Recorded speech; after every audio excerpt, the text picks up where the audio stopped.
حدیث رسول لایا ہوں، میں حدیث رسول لایا ہوں، لو مدینے کا پھول لایا ہوں، میں حدیث رسول لایا ہوں۔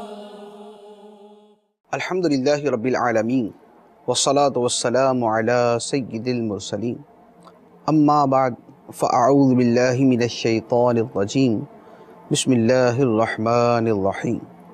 الصلاة والسلام علیک یا رسول اللہ وعلی آلک واصحابک یا حبیب اللہ۔ الصلاة والسلام علیک یا نبی اللہ وعلی آلک واصحابک یا نور اللہ۔ سرکار مدینہ راحت قلب و سینہ صلی اللہ تعالی علیہ وآلہ وسلم کا فرمان علی شان ہے، جو مجھ پر ایک مرتبہ درود پڑھتا ہے اللہ تبارک و تعالی اس پر 10 رحمتیں نازل فرماتا ہے، اس کے 10 گناہ معاف فرما دیتا ہے اور اس کے 10 درجات بلند کر دیتا ہے۔ صلو علی الحبیب صلی اللہ تعالی علی محمد صلی اللہ علیہ وسلم۔ فیضان ریاض الصالحین کے سلسلے میں حاضر ہیں، اور آج کا باب ہے باب بیان کثرت طرق الخیر، نیکیوں کے کثیر راستوں کے بیان کے بارے میں۔ بزرگان دین فرماتے ہیں کہ اللہ تبارک و تعالی تک پہنچنے کے راستے انسان کی سانسوں کی تعداد سے بھی زیادہ ہیں، یعنی عبادت، ریاضت اور نیکیوں سے مقصد اللہ تعالیٰ کا قرب حاصل کرنا ہے اور خدا کو راضی کرنا ہے، اور اللہ تعالیٰ تک پہنچنے کے جو راستے ہیں وہ انسان کی سانسوں کی تعداد سے بھی زیادہ ہے، کہ آدمی کوئی نیکی اختیار کر لیتا ہے اور اس نیکی پر مستقل مزاجی کے ساتھ چلتا رہتا ہے، اور وہ اللہ تبارک و تعالیٰ کی بارگاہ میں مقبول ہو جاتا ہے۔ اس کی پھر اپنی جو شرائط اور تفصیلات ہیں وہ اپنی جگہ موجود ہیں۔ تو آج کے اس باب کے اندر نیکیوں کے جو بہت سے راستے ہیں کہ نبی پاک علیہ الصلاۃ والسلام نے بہت سی نیکیاں گنوائیں، یہ بھی نیکی ہے، یہ بھی نیکی ہے، یہ بھی نیکی ہے، یہ بھی نیکی ہے، ان کا بیان ہوگا۔ اگر ہم اپنی زندگی کے اندر ان کو شامل کرنا چاہیں اور زندگی کا حصہ بنانا چاہیں تو اس کا بہت زیادہ فائدہ ہوگا۔ اللہ تبارک و تعالی ارشاد فرماتا ہے وَمَا تَفْعَلُوا مِنْ خَيْرٍ فَإِنَّ اللَّهَ بِهِ عَلِيمٌ، اور تم جو بھلائی کا کام کرو تو بے شک اللہ اسے جانتا ہے۔ وَمَا تَفْعَلُوا مِنْ خَيْرٍ يَعْلَمْهُ اللَّهُ، اور جو تم بھلائی کرو اللہ اسے جانتا ہے۔ اور ایک اور آیت میں ارشاد فرمایا فَمَنْ يَعْمَلْ مِثْقَالَ ذَرَّةٍ خَيْرًا يَرَهُ، تو جو کوئی ایک ذرہ کے برابر بھی اچھا کام کرے گا وہ اسے دیکھے گا، یعنی قیامت کے دن آدمی اپنی ہر نیکی کو دیکھے گا، خواہ وہ ایک ذرے کے برابر ہو۔ چھوٹی سے چھوٹی نیکی اور معمولی سے معمولی نیکی بھی قیامت کے دن آدمی اپنے نامہ اعمال میں دیکھے گا۔ اس سے یہ سمجھ آتا ہے کہ کسی بھی نیکی کو معمولی اور حقیر نہیں سمجھنا چاہیے۔ معلوم نہیں کہ کون سی نیکی اللہ تعالیٰ کی بارگاہ میں مقبول ہو کر ہمارے لیے مغفرت کا ذریعہ بن جائے، یا کون سی نیکی وہ ہو کہ گناہ اور نیکیاں جب برابر ہو جائیں تو وہ ایک چھوٹی سی نیکی نیکیوں کے پلڑے میں آ کر اسے وزندار کر دے اور ہماری بخشش کا ذریعہ بن جائے۔ تو یوں ہر نیکی جو ہے وہ آدمی کو بڑی رغبت کے ساتھ کرنی چاہیے، اور کوئی بھی نیکی معمولی سمجھ کر چھوڑنی نہیں چاہیے۔ نبی کریم صلی اللہ تعالی علیہ وآلہ وسلم کی بارگاہ میں سوال ہوا یا رسول اللہ ای الاعمال افضل، اعمال میں کون سا عمل سب سے زیادہ فضیلت والا ہے؟ کون سا عمل سب سے زیادہ فضیلت والا ہے؟ نبی پاک علیہ السلام نے ارشاد فرمایا کہ اللہ پر ایمان رکھنا اور اس کے راستے میں جہاد کرنا۔ پھر عرض کیا گیا یا رسول اللہ صلی اللہ علیہ وسلم کس قسم کے غلام کو آزاد کرنا افضل ہے؟ سرکار علیہ الصلوۃ والسلام نے فرمایا کہ اس غلام کو آزاد کرنا سب سے افضل ہے جو اپنے مالک کے نزدیک بڑا نفیس ہو اور جس کی قیمت بہت زیادہ ہو۔ صحابی نے عرض کیا یا رسول اللہ صلی اللہ علیہ وسلم اگر میں یہ نہ کر سکوں کہ میں غلام نہیں آزاد کر سکتا، میرے پاس اتنے پیسے نہیں ہیں کہ میں غلام آزاد کر سکوں، تو میں کیا کروں؟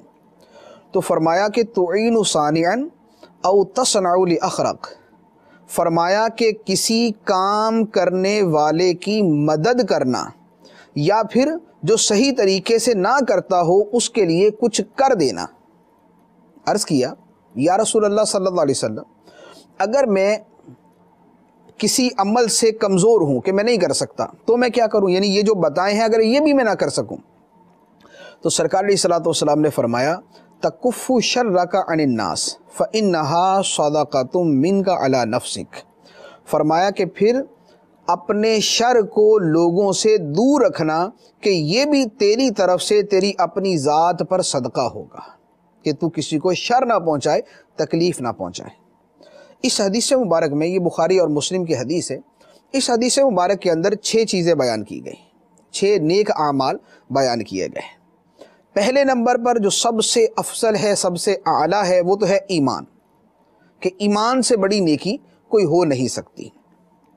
اس کے بعد اس کے ساتھ ہی متصل فرمایا جہاد، راہ خدا کے اندر جہاد کرنا۔ تیسرے نمبر پہ فرمایا کہ غلاموں کو آزاد کرنا، کہ غلام کو آزاد کرنا یہ بھی اللہ تعالیٰ کی بارگاہ میں بڑی نیکی کا ذریعہ ہے۔ تو اسلام میں ہمیشہ اعمال کے اوپر جو بیان کیا گیا، جو نیکیوں کے حوالے سے بیان کیا گیا، اس میں غلاموں کو آزاد کرنے پر بڑا زور دیا گیا۔ اپنے غلام ہے وہ آزاد کر دو، دوسرے کے پاس غلام ہے تو خرید کر آزاد کر دو، اگر فلاں فلاں جرم کا ارتکاب ہو جائے تو اس کے بدلے کے اندر بھی غلام آزاد کر دو۔ تو یوں غلاموں کو آزاد کرنے کی اسلام ہمیشہ سے حوصلہ افزائی کرتا ہے۔ اس سے یہ پتہ چلتا ہے کہ جس زمانے میں غلاموں پر مظالم ہو رہے تھے، ان پر زیادتیاں کی جاتی تھی، ان کے حقوق کے بارے میں کچھ تھا ہی نہیں کہ ان کے بھی کوئی حقوق ہیں، اسلام نے اس زمانے میں بھی غلاموں کے حقوق بھی بیان کیے اور انہیں آزاد کرنے کی ترغیب بھی دی۔ اس کے بعد اگلا عمل بیان فرمایا، جب صحابی نے یہ عرض کیا کہ اگر میں یہ نہ کر سکوں، میرے پاس اتنے پیسے نہیں کہ غلام آزاد کر سکوں، تو سرکار علیہ الصلوۃ والسلام نے فرمایا کہ تعین ثانیاً، جو کام کرنے والا کو پیشہ ور ہے، جو کام کر لیتا ہے، تم اس کی مدد کرنا، یا جو اچھے طریقے سے نہ کر سکے تم اس کا کام کر دینا۔ مراد یہ کہ مختلف پہلوؤں کے اعتبار سے لوگوں کی مدد کرنا یہ بھی اللہ تعالیٰ کی بارگاہ میں بڑا نیکی کا کام ہے۔ ایک آدمی اچھے طریقے سے کام کرتا ہے، اب اس کی معاونت یہ ہے کہ مثال کے طور پہ ایک آدمی کام تو کرنا جانتا ہے لیکن اسے کام کی جگہ نہیں مل رہی، اسے کام کا موقع نہیں مل رہا، اب اس کی سفارش کر کے اس کا کام کروا دیا جائے، اسے سفارش کر کے کسی جگہ پر لگوا دیا جائے جس کا وہ اہل ہے، تو یہ بہت بڑی نیکی ہے۔ یا کوئی اچھے طریقے سے نہیں کر سکتا تو جو تھوڑی بہت اس میں کمی ہے اس کمی کو پورا کر دینا، اس کی معاونت کر دینا، تو فرمایا کہ یہ بھی بڑا نیکی کا کام ہے۔ اس کے بعد جب صحابی نے عرض کیا کہ اگر میں اس طرح بھی نہ کر سکوں تو فرمایا کہ اپنے شر کو لوگوں سے دور رکھنا، دوسروں کو تکلیف نہ دینا، دوسروں کو ایذا نہ پہنچانا، اپنے شر سے یعنی اپنے آپ سے دوسروں کو محفوظ رکھنا اور انہیں تکلیف نہ پہنچنے دینا۔ سرکار دو عالم صلی اللہ علیہ وآلہ وسلم نے فرمایا کہ کم از کم یہ کام تو ضرور کرنا ہے، اور یہ چیز کہ ہم سے کسی کو تکلیف نہ ہو، ہم کسی کی دل آزاری کا باعث نہ بنے، یہ اسلام کی اعلیٰ ترین خوبیوں میں سے ہے، یہ اسلام کے بنیادی اوصاف میں سے ہے۔ جیسا کہ سرکار دو عالم صلی اللہ علیہ وآلہ وسلم کی ایک اور حدیث مبارک ہے، فرمایا کہ وہ شخص مسلمان نہیں کہ جس کے ہاتھ اور زبان سے دوسرا مسلمان سلامت نہ رہے، نہ ہماری زبان سے کسی کو تکلیف ہو، نہ ہمارے ہاتھ سے کسی کو تکلیف ہو، یہ ایمان کامل کی نشانی ہے۔ اور فرمایا کہ وہ شخص مسلمان نہیں کہ جس کے ہاتھ اور زبان سے دوسرا مسلمان سلامت نہ رہے۔ تو یوں دوسروں کو تکلیف سے بچانا، بلکہ تکلیف سے بچانے کے ساتھ ساتھ انہیں خوش کرنے کی کوشش کرنا کہ دوسروں کا دل ہم سے خوش رہے۔ ہم دوسروں کے دل کی خوشی کا ذریعہ بنے، غم کا ذریعہ نہ بنے۔ ہم لوگوں کو فرحت پہنچانے کا ذریعہ بنے، انہیں تکلیف پہنچانے کا ذریعہ نہ بنے۔ ہم سے لوگ خوش ہوں، ہم سے ناراض نہ ہوں۔ یہ نبی پاک صلی اللہ علیہ وآلہ وسلم کی اعلیٰ اور بہترین سنتوں میں سے ایک سنت بھی ہے، اور اسلام کے احکام میں سے ایک عمل بھی ہے۔ حتیٰ کہ طبرانی اوسط کی حدیث ہے کہ نبی کریم صلی اللہ علیہ وآلہ وسلم نے ارشاد فرمایا کہ فرائض کے بعد سب سے افضل عبادت مسلمان کے دل میں خوشی داخل کرنا ہے۔ فرائض کے بعد سب سے افضل عبادت مسلمان کے دل میں خوشی داخل کرنا ہے۔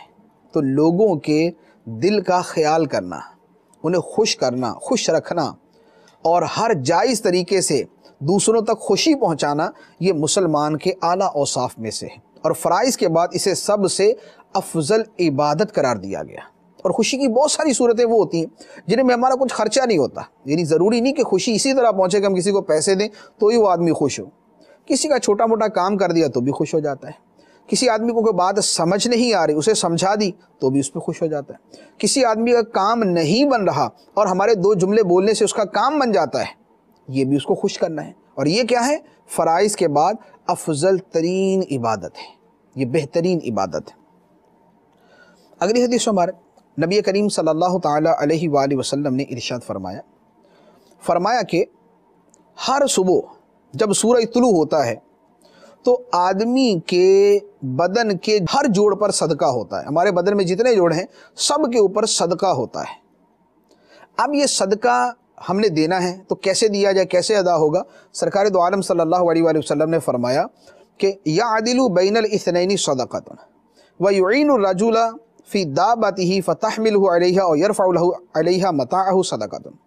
فرمایا کہ دو آدمیوں میں عدل و انصاف کرنا یہ بھی صدقہ ہے، دو آدمیوں میں عدل و انصاف کرنا یہ بھی صدقہ ہے، اور کسی شخص کو اس کی سواری پر چڑھنے میں مدد کر دینا یہ بھی صدقہ ہے، یا اس کی کوئی شے اٹھا کر اس کے ہاتھ میں دے دینا یہ بھی صدقہ ہے۔ اور فرمایا کہ پاکیزہ کلمہ یہ بھی صدقہ ہے، اور ہر وہ قدم کہ جو آدمی نماز کے لیے اٹھاتا ہے وہ بھی صدقہ ہے، اور راستے سے تکلیف دہ شے کو ہٹا دینا یہ بھی صدقہ ہے۔ بخاری اور مسلم شریف کی یہ حدیث مبارک ہے۔ نبی پاک علیہ الصلوۃ والسلام نے 6 چیزیں بیان فرمائیں۔ پہلی بات تو یہ فرما دی کہ آدمی کے ہر جوڑ پہ صدقہ ہے۔ جب آدمی صبح کرتا ہے تو اللہ تعالیٰ کی نعمت ہے، اللہ تعالیٰ نے زندگی دی، اگلے دن ہم اپنے جوڑوں کو، اپنے بدن کو، اپنے اعضاء کو پھر استعمال کر سکتے ہیں۔ تو اب ہر جوڑ کے اوپر صدقہ ہے، تو اب ہر جوڑ کے بدلے صدقہ دینا، مالی صدقہ دینا مشکل ہے، ہر آدمی نہیں دے سکتا۔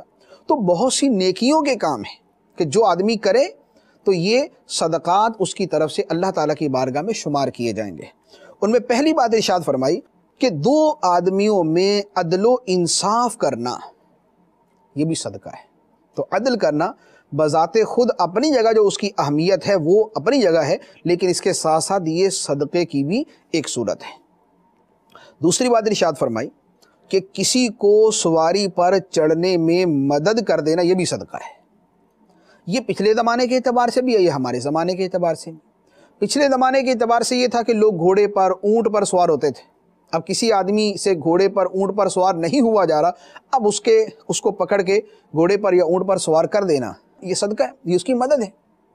اور ہمارے زمانے کے اعتبار سے کوئی ضعیف آدمی ہے یا کوئی بچہ ہے یا کوئی جو ہے وہ ایسا ناتواں کمزور آدمی ہے کہ جس کا بس کے اوپر چڑھنا مشکل ہے، تو اب اسے سہارا دے کر بس پہ چڑھا دینا۔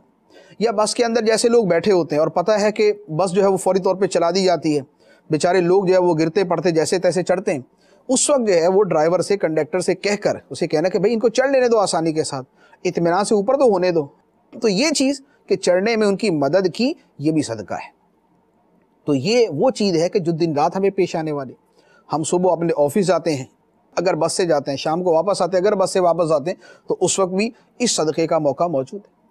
پھر فرمایا کہ کسی کی شے اٹھا کر اسے دے دینا، جیسے پچھلے زمانے کے اعتبار سے کوئی شخص گھوڑے کے اوپر بیٹھا، اب اس کی کوئی چیز نیچے گر گئی، اس کا سامان نیچے گر گیا، تو اب یہ اٹھا کر اسے دے دیا، فرمایا یہ بھی صدقہ ہے۔ اور یہ ہمارے زمانے کے اعتبار سے بھی ہو سکتا ہے۔ بہت سارے لوگ موٹر سائیکل پہ جا رہے ہیں، کسی کی کیپ گر گئی، کسی کی کوئی شے گر گئی، اب وہ روڈ کے اوپر پڑی ہوتی ہے، بائک والا اتر کے سائڈ میں کھڑا ہو کے بڑی مشکل سے جا کے اگر وہ اٹھاتا ہے، تو اگر کوئی دوسرا آدمی بڑھ کے اٹھا کے وہ اس کے ہاتھ میں دے دیتا ہے، یہ بھی صدقہ ہے۔ کسی کی کوئی شے اٹھا کر دے دینا یہ بھی صدقہ ہے۔ ایک آدمی کھڑا ہے، اس کی کوئی چیز نیچے گر گئی، اس کے روپے اس کے سکے نیچے گر گئے، نیچے جھک کر اٹھا کر اس کے ہاتھ میں دے دیے، یہ بھی صدقہ ہے۔ ہم کسی سبزی یا پھل فروٹ کی دکان پہ جاتے ہیں، اس کی کوئی چیز نیچے گر گئی، ہم اٹھا کے اس کے ہاتھ میں پکڑا دیں، اس کی جو ہے وہ ٹھیلے کے اوپر رکھ دیں، یہ بھی صدقہ ہے۔ تو یوں صدقے کی اتنی صورتیں ہیں، یہ اگر اسی کو تھوڑا سا ہم ڈیٹیل کے اندر لے کر جائیں کہ جس معاملے میں ہم کسی کی مدد کرتے ہیں اور وہ مدد اللہ کی رضا کے لیے ہے، وہ بھی ہمارے حق میں صدقہ بن جاتا ہے۔ ایک اور بات جو ارشاد فرمایا کہ پاکیزہ کلمہ یہ بھی صدقہ ہے۔ پاکیزہ کلمے سے مراد اچھا بول۔ اچھا بول یہ بھی ہو سکتا ہے کہ وہ کلمہ طیبہ پڑھتا ہے، وہ استغفار پڑھتا ہے، وہ تسبیح کرتا ہے، وہ تکبیر پڑھتا ہے، وہ حمد کرتا ہے، یہ بھی پاکیزہ کلمہ ہے۔ اور لوگوں کے ساتھ بات کرنے میں اچھے انداز کے اندر گفتگو کرنا، اس انداز میں بات کرنا جو دل آزاری کا باعث نہ بنے اور دوسرے کے لیے خوشی اور فرحت کا باعث بن جائے، یہ بھی صدقہ ہے اور یہ بھی پاکیزہ کلمہ ہے۔ تو ہم اپنی گفتگو کے اندر، ہم جہاں پر کام کرتے ہیں وہاں ہمارے ساتھ کولیگز ہوتے ہیں، اگر کوئی اسکول میں پڑھتا ہے اس کے ساتھ اس کے کلاس فیلوز ہوتے ہیں، کہ کوئی کسی جگہ رہتا ہے اس کے ساتھ اس کے پڑوسی ہوتے ہیں، گھر کے اندر اس کے ساتھ اس کے گھر کے افراد ہوتے ہیں، رشتہ داروں سے ملنے ملانے کے اندر وہاں پر اس کے جان پہچان والے لوگ ہوتے ہیں، وہاں پر پاکیزہ کلمہ، اچھی گفتگو، اچھا بول، اچھے انداز کے اندر ملنا، اچھے انداز میں گفتگو کرنا، یہ تمام کی تمام چیزیں صدقہ شمار کی جاتی ہیں۔ تو یہ صدقے کی وہ صورتیں کہ جو ہم اپنی زندگی میں بڑی آسانی کے ساتھ شامل کر سکتے ہیں۔ پھر اس کے بعد فرمایا کہ نماز کی طرف جانے والا ہر قدم یہ بھی صدقہ ہے۔ مسجد کی طرف چلتے ہیں، ہر قدم جو ہمارا اٹھتا ہے یہ صدقہ شمار کیا جائے گا، اس کے اوپر ہمیں نیکی ملتی ہے۔ اور آخری بات ارشاد فرمائی وَتُمِيطُ الْأَذَىٰ عَنِ الطَّرِيقِ صَدَقَةٌ، کہ راستے سے تکلیف دہ شے کو ہٹا دینا یہ بھی صدقہ ہے۔ اب راستے کے اندر ہماری روزمرہ کی ہم اپنی زندگی میں دیکھتے ہیں کہ بہت ساری چیزیں راستے میں پڑی ہوتی ہیں۔ اب مثال کے طور پہ راستے کے اندر کوئی کیل نظر آیا، اب پتہ ہے کہ یہ کیل کسی کے پاؤں میں چبھے گا تو تکلیف کا باعث بنے گا، زخمی کر دے گا، یا کسی کی گاڑی کے یا بائک کے موٹر کے اس کے ٹائر کے اندر چبھے گا تو پنکچر کر دے گا، تو اب اسے اٹھا کر سائیڈ میں کر دیا، یہ صدقہ ہے۔ راستے کے اندر نظر آیا کہ کانٹا ہے، چلنے والے کے پاؤں کو زخمی کر دے گا، اٹھا کے سائیڈ میں کر دیا، صدقہ ہے۔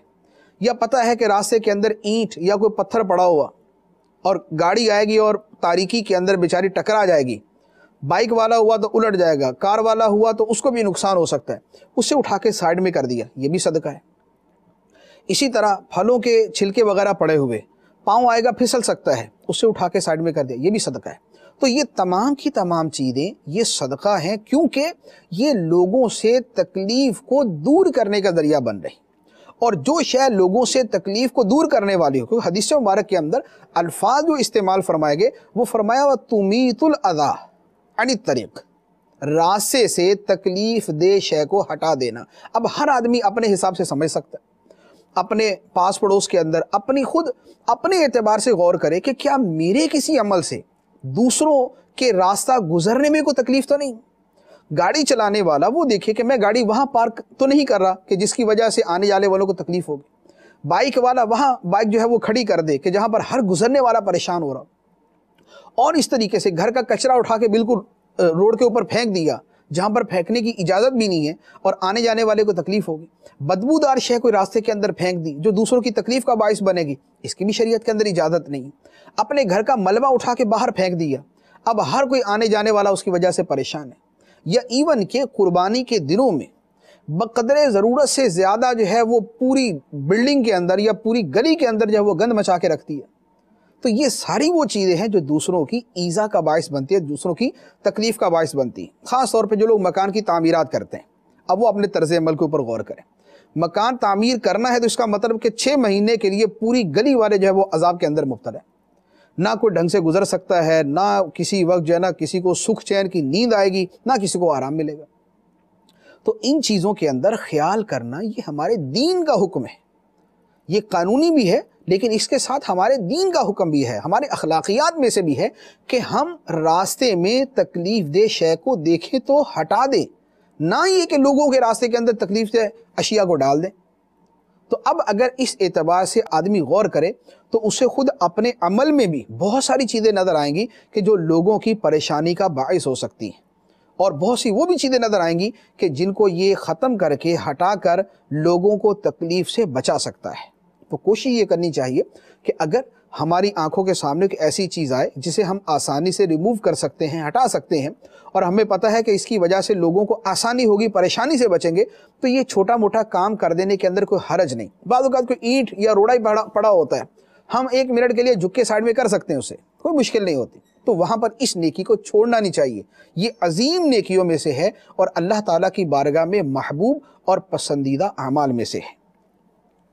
اگلی حدیث مبارک حضرت عائشہ رضی اللہ تعالی عنہا سے روایت ہے، نبی کریم صلی اللہ علیہ وآلہ وسلم نے ارشاد فرمایا کہ بنی آدم میں سے ہر انسان 360 جوڑوں کے اوپر پیدا کیا گیا، جس نے اللہ اکبر کہا اور الحمدللہ کہا اور لا الہ الا اللہ پڑھا اور سبحان اللہ کہا اور استغفر اللہ کہا، اور لوگوں کے راستے سے کسی پتھر کو ہٹا دیا یا کانٹے کو ہٹا دیا یا ہڈی کو ہٹا دیا، یا اس نے نیکی کا حکم دیا یا برائی سے منع کیا، یوں سرکار علیہ الصلوۃ والسلام نے 360 چیزوں کو بیان فرمایا، یا پھر کسی اور معنی کے اعتبار سے 360 کا عدد ہے، تو فرمایا کہ وہ اس طرح چلے گا کہ اس کی جان جہنم کی آگ سے آزاد ہوگی۔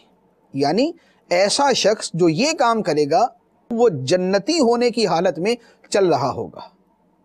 تو اب جہنم سے آزادی اور جنتی ہونے کے لیے نبی پاک علیہ الصلوۃ والسلام نے جو چیزیں بیان فرمائی ہیں، 8 چیزیں اس حدیث کے اندر ہیں، اور اسی کی ایک دوسری روایت میں ایک دوسری شے ہے، وہ ملا کے 9 چیزیں۔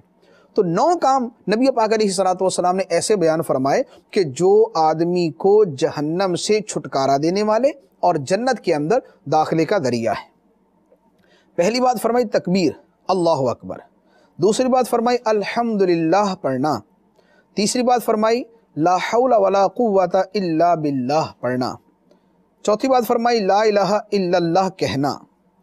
پانچویں بات ارشاد فرمائی سبحان اللہ کہنا، اور چھٹی بات ارشاد فرمائی استغفر اللہ کہنا، اور اس کے بعد فرمایا کہ راستے سے پتھر کانٹا ہڈی کا ہٹا دینا، اور اگلی بات ارشاد فرمائی نیکی کا حکم دینا اور برائی سے منع کرنا۔ یہ وہ چیزیں کہ جو آدمی کو نارے جہنم سے آزاد کرتی ہیں۔ آدمی اپنی زبان پہ اللہ تعالیٰ کی تکبیر، حمد اور لا الہ الا اللہ، سبحان اللہ، استغفر اللہ، یہ جو کلمات ہیں ان کو اپنی زندگی کا حصہ بنا لیں۔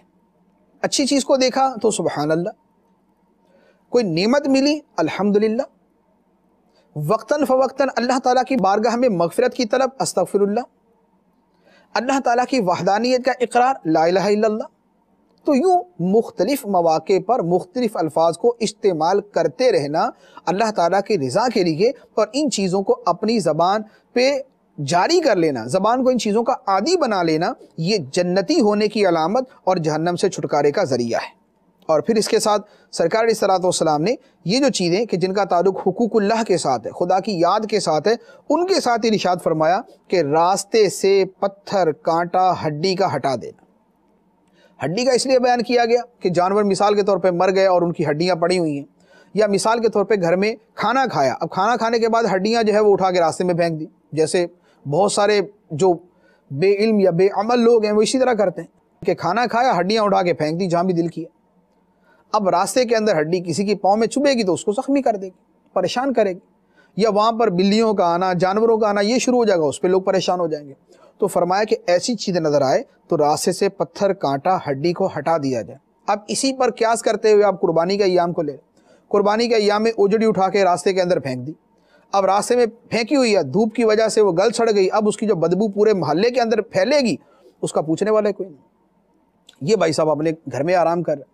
تو یوں ان چیزوں سے بچنا اور لوگوں کو تکلیف سے بچانا یہ بڑی اہم چیز ہے، اور یہ ہمارے دین کے بنیادی احکام میں سے۔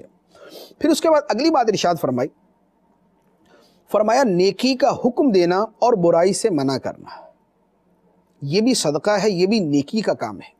کس اعتبار سے؟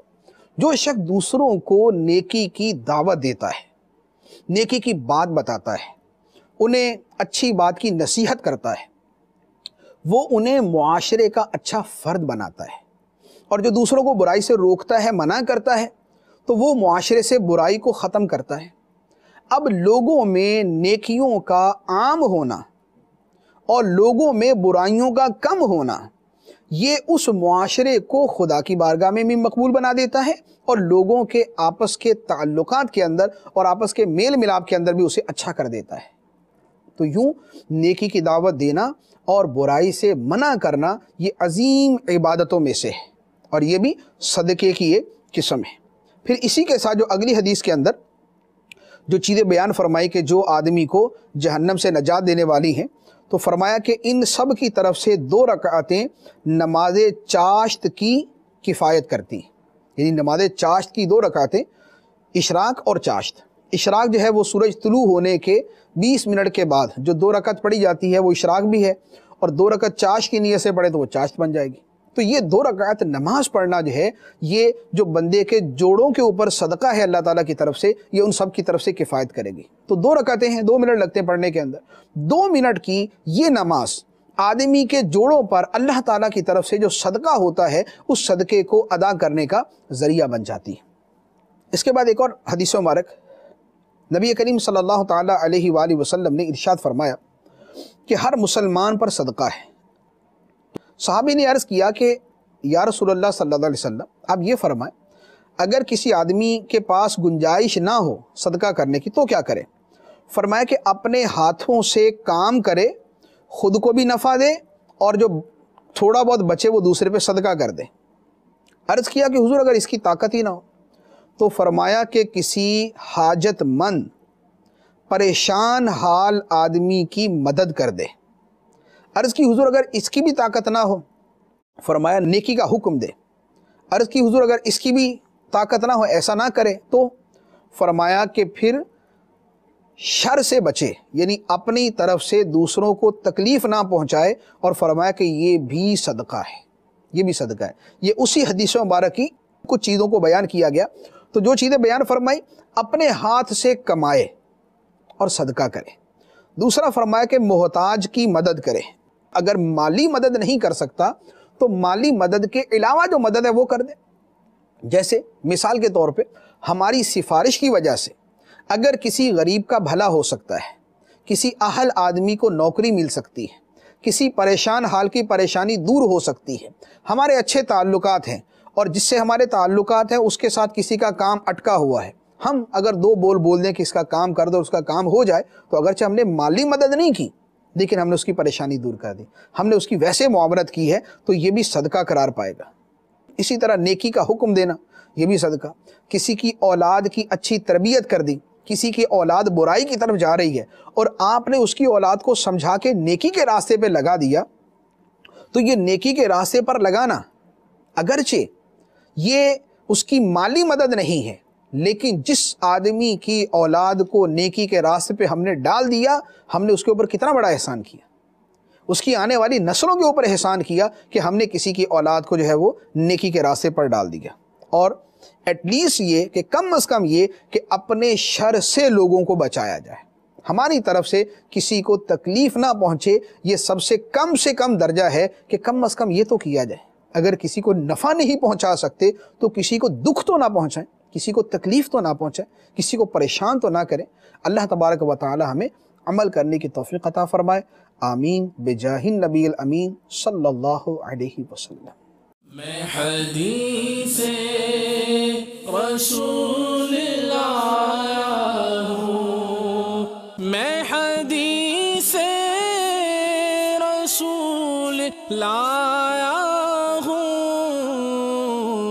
لو مدینے کا پھول لایا ہوں، میں حدیث رسول